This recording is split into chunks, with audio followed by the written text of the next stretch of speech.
اب بیت المقدس ایک ایسی جگہ ہے، یروشلم، ایلیا، جو تینوں ابراہیمک ریلیجن جو ہے، آسمانی مذہب کے ماننے والے لوگ، ان کے لیے ایک کامن حرم کی جگہ ہے، چاہے وہ جیوز ہوں، کرسچنز ہوں یا مسلمز ہوں، تینوں کے لیے وہ حرم ہے۔ اور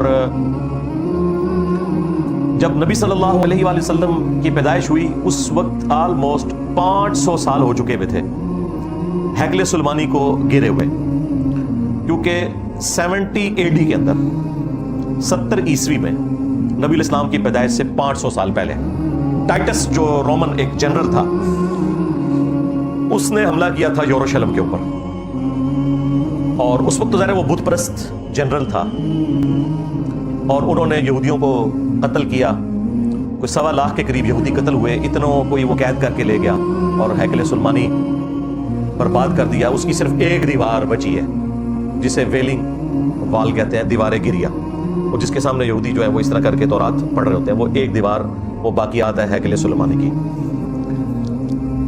اور یہ سلسلہ اسی طریقے سے ان کا رہا، پھر ڈائسپورا شروع ہو گیا، ان کا انتشار پوری دنیا میں پھیل گیا، ظاہر ہے وہاں سے تو وہ نکال دیے گئے۔ نبی صلی اللہ علیہ وآلہ وسلم کا دنیا میں آنا یہودیوں کے لیے بھی رحمت ثابت ہوا۔ آپ علیہ السلام کی مبارک دعوت کی برکت سے جب اسلام نے عروج پکڑا اور سیدنا عمر کے دور میں یروشلم فتح ہوا ایک پیس ٹریٹی کے تھرو، اس وقت یروشلم پہ حکومت تھی کرسچنز کی۔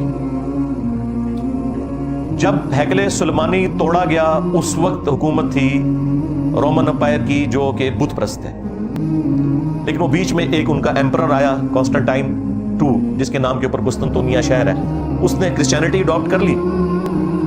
یہ آلموسٹ آپ سمجھ لیں نبی صلی اللہ علیہ وآلہ وسلم کی پیدائش سے 200-250 سال پہلے کی بات ہے۔ تو اس کی وجہ سے پوری کی پوری جو رومن امپائر ہے وہ کرسچینٹی میں کنورٹ ہوگی، کیونکہ اس وقت بادشاہ کا دین ہی رعایا کا دین ہوتا تھا۔ اب کرسچنز نے یہ شرط لگائی سیدنا عمر کو کہ ہم آپ کے حوالے کرتے ہیں یہ سٹی بغیر جنگ کے، کیونکہ انہیں اندازہ ہو گیا تھا مسلمانوں کا مقابلہ نہیں کر سکتے، لیکن ہماری شرط یہ ہے کہ یہودیوں کو آپ نے یہاں نہیں آنے دینا۔ اس کی وجہ کیا تھی؟ کرسچن یہ سمجھتے تھے کہ جسے ہم خدا کا بیٹا سمجھتے ہیں یا خدا سمجھتے ہیں، اس کے قاتل یہودی ہیں، کیونکہ انہوں نے صلیب چڑھوایا تھا رومنز کے ذریعے جیسس کرائسٹ کو، اور یہودی جو ہے وہ جیسس کرائسٹ کو نعوذ باللہ آؤٹ آف ویڈلاک کہتے تھے۔ اب یہ زمین و آسمان کا فرق ہے، اتنے بڑے لیول کی دشمنی دنیا میں کسی بھی دو مذہب کے درمیان نہیں ہے جو جیوز اور کرسچنز میں۔ یہ آج کی بات میں نہیں کر رہا، یہ آج صورتحال کیوں بدلی ہے میں بعد میں بتاتا ہوں۔ زمین و آسمان کا فرق کہ ایک مذہب کے ماننے والے اسے خدا کا بیٹا کہہ رہے ہیں اور خدا کہہ رہے ہیں، پروٹیسٹنٹ جو ہے وہ خدا کہتے ہیں اور کیتھولک خدا کا بیٹا کہتے ہیں، اور دوسرے کہہ رہے ہیں کہ اس کی اصل میں خطا ہے، یہ آؤٹ آف ویڈلاک پیدا ہوا ہے، نعوذ باللہ من ذالک۔ تو ان دونوں کا تو آپس میں ملاپ ہو ہی نہیں سکتا تھا۔ کرسچنز نے کہا کہ جیوز یہاں نہیں گھسیں گے، یہ ہمارے جیسس کرائسٹ کے قاتل ہیں، تو یہ بات ان کی نہیں مانی گئی۔ البتہ ایک بات سیدنا عمر نے مان لی کہ ٹھیک ہے، ہم انہیں یہاں آباد نہیں ہونے دیں گے، صرف وزٹ کریں، انٹرنیشنل سٹی سے ڈکلیئر کر دیں گے، کرسچنز بھی آئیں، جیوز بھی آئیں، مسلمان اوورال اسے دیکھیں گے، لیکن چونکہ یہ تینوں مذاہب کے لیے ایک رسپیکٹیبل جگہ ہے، لہٰذا تینوں مذاہب کے ماننے والے لوگ زیارت کے لیے اپنے حرم میں آ سکتے ہیں۔ اور پھر اس وقت سے لے کر 20ویں صدی کے آغاز تک، سلطنت عثمانیہ کے ٹوٹنے تک، یروشلم، بیت المقدس یہ مسلمانوں کے قبضے میں رہا ہے۔ بیچ میں ایک دفعہ صلیبیوں نے لیا تھا، اور وہ پھر سلطان صلاح الدین ایوبی رحمہ اللہ تعالیٰ نے ان سے واپس لے لیا، بس وہ ایک ایکٹیویٹی پرفارم ہوئی، اوورال مسلمانوں کی حکومت رہی اور بالکل معاملات بڑے اچھے چل رہے تھے۔ لیکن جب سلطنت عثمانیہ کمزور ہونی شروع ہوئی، اس وقت یورپ نے کافی، یعنی گریٹ برٹن نے اس وقت زور لگایا، دنیا کی سپر پاور تو وہی تھے اس وقت، انہوں نے زور لگایا سلطان عبدالحمید رحمہ اللہ تعالیٰ کو، جو آخری باقیات تھے، جو ٹرکی والوں نے ان کے اوپر ڈرامہ بھی بنایا، تو خیر انہوں نے تو بہت زیادہ ایگزیجریٹ کر کے اسے پتہ نہیں کیا کتنا بڑا بزرگ بنا کے پیش کیا ہے، اتنی بھی بات نہیں تھی، لیکن بہرحال مسلمانوں کے مفادات کے پوائنٹ آف ویو سے اس بندے کی بہت بڑی کنٹریبیوشن ہے۔ الٹیمیٹلی انہوں نے پھر ڈیسائیڈ کیا کہ ٹھیک ہے، ہم ان کو دوسرے طریقے سے نپٹیں گے۔ وہ پھر اللہ کی طرف سے ہی حالات ایسے بنے، ورلڈ وار 1 شروع ہو گئی، اور اس میں جرمنی کا ساتھ دیا سلطنت عثمانیہ نے، اور یہ پارٹی جو ہے وہ جنگ ہار گئی۔ فاتحین دوسری طرف تھے، گریٹ برٹن اور ان کے الائز سارے، تو انہوں نے جنگ کے دوران ہی فتح پانے کے لیے عربیوں کے ساتھ یہ وعدہ کیا کہ تمہیں ہم اجمیوں کی غلامی سے آزاد دیں گے اور یہ علیحدہ سے ایک حکومت تمہاری قائم کریں گے. دوسری طرف انہوں نے یہودیوں سے وعدہ کیا کہ تمہیں ہم بیت المقدس میں آنے کی اجازت دے دیں گے. خیر دونوں کے ساتھ ہی وعدہ خلافی کی. بہرحال یہودی اسٹرانگ تھے چونکہ فائنینشلی انہوں نے زور لگایا. تو 1917-18 کے اندر بالفورڈ ڈکلیریشن ہوگی. بالفورڈ ایک شخص تھا جو ان کی طرف سے نمائندہ بن کے گیا اور ایک ٹریٹی سائن ہو گیا جس میں یہودیوں کو اجازت مل گئی کہ وہ دنیا میں کہیں بھی ہے نا وہ یروشلم آ کے آباد ہو سکتے ہیں. اس وقت تک آپ سمجھ لیں آلموسٹ 90% کے قریب مسلمان ہی وہاں رہتے تھے اور اتنے پرسنٹ علاقہ مسلمانوں کے پاس ہی تھا وہ فلسطین کی وہ ریاست. بس پھر وہاں سے ایک سلسلہ شروع ہوا کرتے کرتے جب پوری دنیا سے یہودی آ گئے. اس وقت آلموسٹ آپ سمجھ لیں 90 لاکھ 1 کروڑ کے قریب ہیں 10 ملین کے قریب یہودی اسرائیل کے اندر. یہ پوری دنیا سے آئے ہوئے ہیں کیونکہ ان کے لیے ایک مذہبی مقام تھا. یہاں پہ بھی اگر ویزا کھل جائے تو سارے مکہ مدینہ جانے کے لیے تیار نہیں ہو جائیں گے.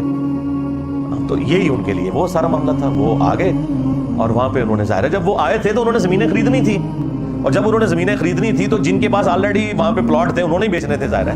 تو یہ ایک نیچرل پروسیس تھا. یہ کچھ سازش نہیں ہو گئی تھی.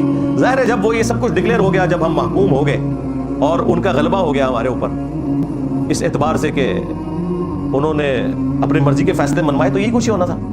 1948 کے اندر پھر اسرائیل کی سرحدیں کتنی وسیع ہوئی. پھر اصل جو جھٹکا مسلمانوں کو لگا وہ 1967 میں جو 6 دن کی جنگ ہوئی تھی عرب ورسز اسرائیل جس میں اکیلے اسرائیل نے سارے عرب ملکوں کو شکست دی. اس کے بعد پھر اس نے اپنی دھاک بٹھا لی ایسی بٹھائی کہ آج تھوڑا سا علاقہ فلسطینیوں کے پاس ہے. کچھ علاقے تو وہ ٹوٹی پوٹی فارم میں بالکل سینٹر میں اسرائیل کے مسلمانوں کے پاس ہے اور ایک کارنر پہ یہ غزہ کی پٹی ہے جس کے ایک طرف میڈیٹرینین سی ہے ایک طرف ایجپٹ ہے اور باقی جو 2 بڑی والی سائڈ ہے جو لینتھ والی وہ ساری اسرائیلی ہے اور انہوں نے باقاعدہ باڑ لگائی ہوئی ہے. کسی کو وہاں سے یہاں آنے کی اجازت نہیں. اور جو مسلمان باقی رشتہ دار ہیں وہ دوسری طرف آباد ہیں وہ اس باڑ کو کراس بھی نہیں کر سکتے. پھر بیچ میں اسرائیل ہے لہٰذا ان کی آپس میں وہ اس طریقے سے جدائیاں ہوگی اور یہ سارے معاملات اس طریقے سے چل رہے ہیں. اور اس میں عرب ملک ظاہر ہے کہ دنیا پرست ہیں تو نہیں مقابلہ کر سکے. اور آج تو اسرائیل خیر آپ سمجھ لیں انڈکلیئرڈ نیوکلیئر پاور بھی ہے. دنیا میں جو 7 نیوکلیئر پاورز ہیں ان میں سے ایک ہے وہ 8 بلکہ کہہ لیں انڈیا پاکستان کو ملا کے 7 اور 5 جو ویٹو کرنے والے ممبرانز ہیں اور 8واں اسرائیل ہے. F-16 بھی ان کے پاس موجود ہے. وہ F-16 جو انڈیا کے پاس نہیں ہے لیکن اسرائیل کے پاس ہے. اب وہ اس کے ذریعے انہوں نے بمباری کا سارا سلسلہ شروع کیا ہوا ہے. تو ہم تو صرف اپنے بڑوں کو جھنجھوڑ سکتے ہیں کہ جو اپنی ایفرٹ پٹ کر سکتے ہیں وہ کریں. اب وہ کیا کرنا ہے وہ ہم نے نہیں ان کو بتانا. ان کو ہم سے بہتر پتہ ہے کہ کیا انہوں نے کرنا ہے. ہم اپنے بھائیوں کے لیے دعائی کر سکتے ہیں کہ اللہ تعالیٰ ان کے لیے دنیا میں جو یہ اس طرح کی تکلیف ہے ان میں کوئی آسانی کی راہ ان کے لیے نکال دے اور ان کی عزت آبرو جان و مال کی حفاظت فرمائے. بس یہ دعائیں ہم کر سکتے ہیں. ظاہر ہے اس سے بڑھ کر ہم نے کوئی دنگا و فساد تو کھڑا نہیں کرنا. صرف اپنے بڑوں کو ہائی لائٹ کرنا ہے کہ جن کے پاس اتھارٹی ہے جن کے پاس فیصلہ کرنے کی صلاحیت موجود ہے وہ اس معاملے کو آگے لے کے چلیں. یہاں پہ میں ایک بات کلیئر کر دوں. بیت المقدس کے حوالے سے ہم بڑے جذباتی بھی ہو جاتے ہیں اور اکثر آپ نے ایک مت سنی ہوگی کہ ہمارا قبلہ اول ہے. وہ بیت المقدس ہمارا قبلہ اول نہیں ہے. ہمارا قبلہ اول خانہ کعبہ شریف ہی ہے کیونکہ ابراہیمی قبلہ ہے. سورہ آل عمران میں اللہ تعالیٰ نے واضح فرمایا کہ پہلا گھر جو لوگوں کی عبادت کے لیے بنایا گیا وہ ہے جو شہر مکہ میں ہے. یہ مکہ کی 2 پروننسیشن ہے مکہ اور بکہ میم سے بھی اور با سے بھی. جس طرح آپ کے پڑوسی ملک انڈیا میں بامبے بھی بولا جاتا ہے ممبئی بھی بولا جاتا ہے با اور میم. یہاں پہ بھی بکہ اور مکہ. قرآن پاک نے بالکل واضح بتایا کہ پہلا گھر جو بنایا گیا نا وہ ہے جو مکہ کے اندر ہے. تو شروع کا قبلہ ہے. اور ظاہر پہلا گھر کب بنا جب آدم علیہ السلام دنیا میں آئے. وہ بعد میں پھر اس کی بنیادیں جب گم ہو گئیں تو سورۃ الحج میں آتا ہے کہ اللہ تعالیٰ نے ابراہیم علیہ السلام کے لیے وہ بنیادیں ظاہر کی اور پھر انہوں نے دوبارہ سے خانہ کعبہ شریف کی تعمیر کی. اور ابراہیم علیہ السلام جب تھے اس وقت نہ جیوز تھے نہ کرسچنز تھے. یہ تو بعد میں ان کی اولاد میں ڈویژن ہوئی ہے نا ساری. تو ابراہیم علیہ السلام کا قبلہ کون سا ہوا؟ خانہ کعبہ. تو ہمارا قبلہ اول کیا ہوا؟ خانہ کعبہ شریف. اچھا ایک حدیث بخاری مسلم دونوں میں موجود ہے جو اس سے سپورٹیو ہے. بخاری اور مسلم دونوں میں حدیث ہے کہ ابو ذر غفاری رضی اللہ تعالیٰ عنہ کہتے ہیں میں نے نبی اسلام سے پوچھا کہ دنیا میں سب سے پہلے کون سی مسجد بنائی گئی عبادت کی جگہ؟ تو آپ صلی اللہ علیہ وآلہ وسلم نے فرمایا کہ بیت اللہ شریف جو خانہ کعبہ شریف ہے. پھر انہوں نے پوچھا اس کے بعد تو انہوں نے فرمایا کہ مسجد اقصی، مسجد ایلیا، بیت المقدس وہ کہتے ہیں میں نے عرض کیا کہ ان دونوں کے درمیان کتنا فرق ہے، تو نبی علیہ السلام نے فرمایا 40 سال کا فرق ہے، 40 سال بعد یہ بیت المقدس بنائی گئی، لیکن قبلہ یہ بنی اسرائیل کے لیے بنا تھا حضرت ابراہیم علیہ السلام کے بعد۔ اسی وجہ سے بخاری مسلم دونوں میں آتا ہے کہ نبی علیہ السلام نے 17 مہینے تک جب مدینہ شریف گئے ہیں تو آپ نے بیت المقدس کی طرف رخ کر کے نماز پڑھی ہے، تاکہ جو وہاں پہ یہودی آباد تھے وہ اس اعتبار سے کوئی مسلمانوں کو ٹریٹ نہ کریں کہ یہ کوئی الگ سے مذہب ہے، یہ بتانے کے لیے بھی ہم بھی موسیٰ علیہ السلام کے ماننے والے ہیں، ایک کامن ٹرم کے طور پر۔ لیکن نبی علیہ السلام کی خواہش یہ تھی کہ یہ ڈیسیژن جو ہے وہ ریورس کیا جائے بیت اللہ شریف کی طرف، اور پھر سورہ البقرہ میں آیا کہ اے محبوب صلی اللہ علیہ وآلہ وسلم، ہم آپ کا بار بار چہرہ اقدس جو ہے آسمان کی طرف اٹھانا دیکھ رہے ہیں، ان قریب ہم آپ کو اسی قبلے کی طرف پھیر دیں گے جو آپ کی خواہش ہے، اور پھر ساتھ ہی حکم آیا کہ اپنا رخ کو آپ پھیر لیں۔ وہ مسجد قبلتین آج بھی مدینہ شریف میں موجود ہے۔ اب مدینہ شریف کی لوکیشن ایک ایسی لوکیشن ہے کہ بالکل 180 ڈگری ہے بیت المقدس اور بیت اللہ شریف۔ تو نماز کے دوران حکم آیا اور یہ قبلہ چینج ہوا۔ مسجد قبلتین میں باقاعدہ بیت المقدس کی طرف بھی ایک محراب انہوں نے اوپر والے پورشن میں بنائی ہوئی ہے نشانی کے طور پہ، اور آج تو ظاہر ہے وہ قبلہ رخ ہے۔ تو یہ حکم نازل ہوا اور واپس دینی قبلہ ہمارا نماز کا وہ ابراہیمی قبلہ بن گیا، اور اس کا ذکر بھی سورۃ البقرہ میں آتا ہے کہ یہ ہم نے اس لیے کیا کہ تاکہ اہل کتاب کو تمہارے خلاف کوئی حجت نہ مل جائے، کیونکہ اہل کتاب جو تھے جیوز وہ آپس میں جب ملتے تھے تو وہ چیما گوئیاں کرتے تھے کہ اگر یہ ابراہیمی ہوتا تو بیت اللہ کی طرف منہ کر کے نماز پڑھتا، اس کا مطلب ہے یہ ابراہیمی نہیں ہے۔ اب نبی علیہ السلام کیوں کر رہے تھے؟ اللہ تعالیٰ کی وحی کے ذریعے تھا کہ آپ نے کامن ٹرم پہ رہنا ہے۔ اچھا، جب وہ قبلہ چینج ہوا ابراہیمی ہو گیا تو پھر انہوں نے بہانہ کیا کہ دیکھو اس نے تو قبلہ ہی بدل لیا اپنا، اور پھر اللہ نے قرآن میں کہا کہ ان قریب بیوقوف لوگ کہیں گے کہ قبلہ کس نے بدل دیا، آٹا گوندیا ہلدی کیوں ہے۔ یعنی یہ وسوسے شیطان کے اتنے برے ہیں کہ ان کو اللہ تعالیٰ بھی ایک خاص حد تک ایڈریس کرے گا۔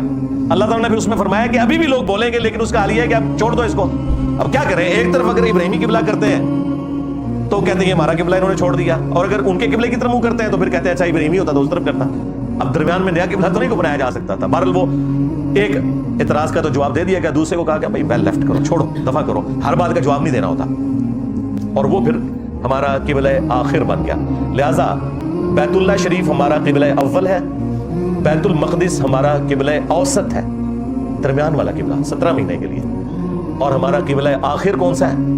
بیت اللہ شریف۔ اول و آخر بیت اللہ شریف ہی ہے، اور یہ درمیان میں کچھ عرصے کے لیے یہ تھا، لیکن حرم آج بھی ہے۔ وہ بخاری مسلم دونوں میں حدیث ہے کہ 3 مساجد کے علاوہ کسی اور جگہ کے لیے ایکسٹرا آرڈنری ثواب کی نیت سے سفر نہیں کرنا، مساجد کے پوائنٹ آف ویو سے۔ ویسے تو آپ کسی بھی دینی سفر پہ جا سکتے ہیں، وہ تو بخاری مسلم میں یہاں تک آیا کہ جو شخص علم حاصل کرنے کے لیے کسی راستے پہ چلتا ہے تو اللہ تعالیٰ اس کے لیے جنت کا راستہ آسان کر دیتا ہے۔ لیکن یہاں پہ مسجد کے پوائنٹ آف ویو سے بات ہو رہی ہے کہ مسجد دین ہی ہے، حرم، جن کی طرف آپ اونٹوں کے کجاوے کسیں گے یا سواری کے لیے سوار ہو کر آپ وہاں جائیں گے ایکسٹرا آرڈنری ثواب کی نیت سے کہ وہاں پہ زیادہ ثواب ملتا ہے، وہ ہے بیت اللہ شریف، بیت المقدس اور مسجد نبوی شریف۔ یہ 3 مسلمانوں کے حرم ہیں، اس اعتبار سے ظاہر ہے کہ ہمارے لیے وہ حرم ہے، وہ اس میں کوئی شک نہیں ہے۔ اس وقت پریکٹیکلی اگر آپ ایریل ویو دیکھیں نا اس کا، اس پہاڑی کا جس کے اوپر یہ پورا ایک حرم والا پورشن ہے، اسے یہودی بھی حرم ہی کہتے ہیں، تو سپوز وہ اس طریقے سے آپ دیکھیں تو یہ ریکٹینگولر شیپ میں ہے۔ اگر یہ والی سائڈ جو ہے نا آپ اسے مسجد اقصی تصور کر لیں کہ یہاں پہ مسجد اقصی ہے جو کہ بیت اللہ شریف کے رخ بنی ہوئی ہے، تو اس کی اس والی دیوار کے سائڈ کے اوپر وہ دیواریں گھیری آتی ہے، ویلنگ وال، جو ایک ہی دیوار بچی ہوئی ہے جو ہیکل سلیمانی توڑ دیا تھا ٹائٹس نے، اور بالکل اس کی اپوزٹ سائڈ کے اوپر وہ ڈوم آف دا راک ہے، گولڈن ڈوم، جہاں سے نبی الاسلام جس چٹان سے معراج پہ تشریف لے گئے تھے، جسے اکثر لوگ مسجد اقصی سمجھتے ہیں، گولڈن ڈوم کو۔ مسجد اقصی نہیں، مسجد اقصی کا گنبد جو ہے وہ گرین کلر کا ہے اور تھوڑا چھوٹا ہے۔ انشاءاللہ تصویر میں اٹیچ کر دوں گا بعد میں ویڈیوز میں بھی، کہ وہ آپ کو پتہ چل جائے کہ مسجد اقصی کون سی ہے، ویلنگ وال کس جگہ کے اوپر ہے، اور جو ڈوم آف دا راک ہے، قبۃ الصخرہ، جو چٹان کے اوپر بنا ہوا گنبد ہے۔ تو اب یہ جگہ سب کے لیے ظاہر ہے متبرک ہے، کرسچنس کے لیے بھی ظاہر ہے، جیسس کرائسٹ کی والدہ بھی اسی بیت المقدس کے اندر عبادت کر رہی تھی، اور اللہ تعالیٰ نے ان کی طرف فرشتہ بھیجا، اس لیے وہ سب کے لیے ایک متبرک جگہ ہے۔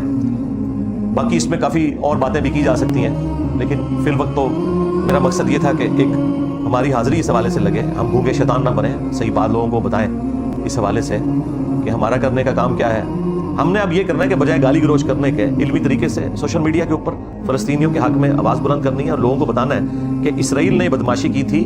یہ جو اس وقت مسلمانوں کا ریونج سامنے آیا حماس کی شکل میں یا کبھی حزب اللہ کی شکل میں, تو یہ ان کے ظلم کے اگینسٹ ہے. اگر آپ اس کو ریلیٹیولی نہیں دیکھیں گے, ایبسولوٹلی دیکھیں گے, تو اس وقت تو پھر ایک عجیب لگتا ہے کہ ایک ملیٹنٹ آرگنائزیشن نے کیوں ایک ملک کے اوپر اس طریقے سے حملہ کر دیا, وہ بدلہ لیں گے. لیکن اس کو اگر آپ براڈر پکچر کے اندر دیکھیں تو آپ کو پتہ چلے گا کہ یہ معاملات آلموسٹ 100 سال پہلے شروع ہوئے ہیں, بلکہ اگر دیکھا جائے تو یہ 2000 سال پہلے کے شروع ہوئے ہیں سارے معاملات, لیکن ان 100 سالوں کے اندر یہ ساری آپ کو تبدیلی نظر آئی ہے. تو وہ آج کی ڈیٹ میں جو کرسچنز اور جوز ایک ہوئے ہیں, اس کی وجہ یہ ہے کہ چونکہ پولیٹیکل مفادات ایک تھے, لہٰذا آپ کو پتہ ہے کہ پالیٹکس, اکانومی, یہ آج کی دنیا میں پہلے نمبر پہ ہے, مذہب تو نیچے چلا گیا. اس لیے تو ویٹیکن سٹی بنایا ہوا ہے نا انہوں نے اٹلی کے اندر کہ بھائی مذہب کو سائڈ پہ رکھو. اس لیے پھر انہوں نے پاپ سے آفیشلی اس گناہ کی معافی بھی کروا لی تھی کہ ٹھیک ہے جو حضرت عیسیٰ کو سولی دیا تھا آج کی ڈیٹ میں یہودیوں کو معاف کیا, لہٰذا وہ آپ بھائی بن چکے ہیں اس حوالے سے. تو یہ ساری پولیٹیکل چینج ان 100 سالوں کے اندر ہوئی ہے. پہلے تو آپ سوچیں کہ اس قدر قتل عام کیا ہے کرسچنز نے یہودیوں کا کہ آپ کی سوچ ہے. آپ پچھلی صدی میں ہی ذرا سیکنڈ ورلڈ وار میں دیکھیں نا, 60 لاکھ یہودی چلے احتیاطاً, وہ کہتے ہیں نہیں 60 نہیں 6 لاکھ تھے, جب 6 لاکھ بھی ہٹلر نے جو قتل کیے کوئی تھوڑا فگر تو نہیں تھا. اوورال 2 کروڑ کے قریب لوگ سیکنڈ ورلڈ وار کے اندر مارے گئے. یعنی انسانی تاریخ میں آج تک جتنے بندے مرے ہیں وہ ایک طرف, اس سے زیادہ صرف سیکنڈ ورلڈ وار میں مرے. یہ تو آج آپ جس دنیا میں رہ رہے ہیں یہ تو بڑی سکون کی دنیا ہے. ہاں وہ ارطغرل ڈرامے میں انہوں نے, ہے تو وہ ڈرامہ ہی ہے, چند چیزیں اس میں ٹھیک ہیں, باقی تو ساری اس طرح. اس میں جو آپ کو دکھاتے ہیں نا وہ پریکٹیکلی اس طرح ہی ہوتا تھا کہ بیچارے مرد کمانے کے لیے گئے ہوئے کسی جنگل میں شکار کرنے, پیچھے آئے تو پتہ چلا تھا تاریوں نے حملہ کیا ہے, پورے قبیلے کو قتل کر کے عورتوں کو غلام بنا کے لے گئے, بچے قتل کر دیے ہیں. یہ سب کچھ ہوتا تھا. یہ تو آج دنیا میں بڑا سکون ہے اس اعتبار سے. یہ تو دوسری جنگ عظیم کے بعد پھر دنیا کو خیال آیا کہ بھائی یہ لڑنا پھرنا بند کرو, اور پھر UN بنی, اور اس کے بعد بھی جنگیں ہوئی ہیں لیکن اس لیول پہ نہیں. پر دوسری جنگ عظیم کا ہمیں انڈائریکٹلی ایک فائدہ یہ ہوا ہے, اگر دوسری جنگ عظیم نہ ہوتی تو گریٹ برٹن کبھی بھی اتنی کمزور نہ ہوتی کہ ان کو مجبوراً ہمیں آزادی دینی پڑتی. بھول جاؤ تسی, یہ آپ کو تو بتایا کہ ہمارے بزرگوں کی اسٹرگل تھی, بس کو ربو ساڑی سونی گئی ہے. ہاں اگر اس وقت گریٹ برٹن اتنی بڑی جنگ نہ لڑتا, اگرچہ جنگ جیت گیا لیکن خود اتنا کمزور ہو گیا کہ وہ آگے معاملات کو لے کے چل نہیں سکا, تو انہوں نے پھر عافیت اس میں ہی سمجھی کہ ٹھیک ہے یار ان کو بھی آزادی دو اور ہم بھی سکون سے رہیں. ادروائز انہوں نے کبھی بھی آزادی نہیں دینی تھی. تو وہ جو اللہ تعالیٰ نے سورۃ الحج میں فرمایا نا کہ ہم بعض کو بعض سے ٹکرواتے رہتے ہیں, اگر ایسا نہ ہوتا تو دنیا میں کوئی گرجا, کوئی معبد, کوئی مسجد سلامت نہ رہتی.